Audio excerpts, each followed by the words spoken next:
I have fought against white domination, and I have fought against black domination. I have cherished the ideal of a democratic and free society in which all persons live together in harmony and with equal opportunity. Like Martin Luther King Jr.'s I Have a Dream speech, Nelson Mandela's iconic courtroom speech on the 20th of April 1964 is said to be one of the greatest speeches of the 20th century.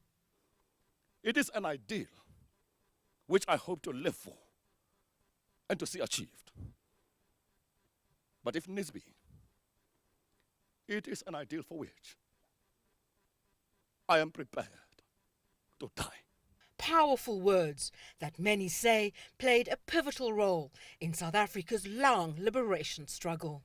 South African musician Sipho Hotstix Mabuse was so inspired by the Rivonia speech that he wrote a song called Nelson Mandela just before South Africa's first democratic elections 20 years ago.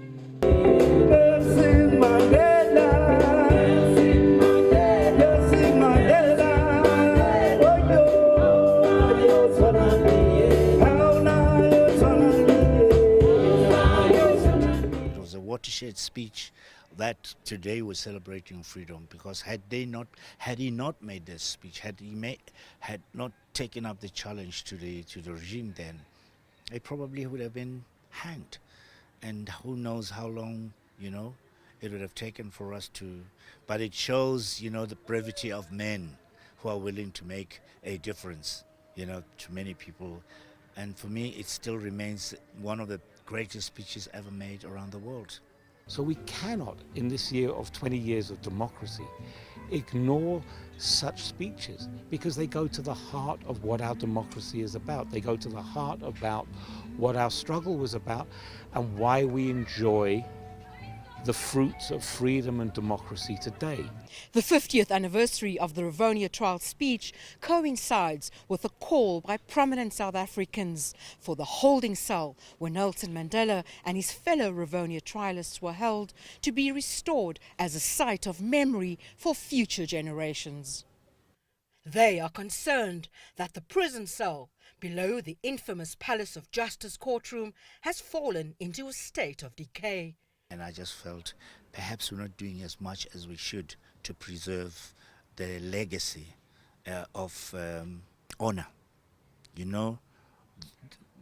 What that place represented at the time was obviously opposite, but the people who were in there represented our hopes and our future, and it has to be preserved. But it's celebrations like these that will hopefully keep the victory of South Africa's struggle alive and stop the nation's collective memory from fading, like the writing on these historic prison walls. René, Carme, CCTV, Johannesburg.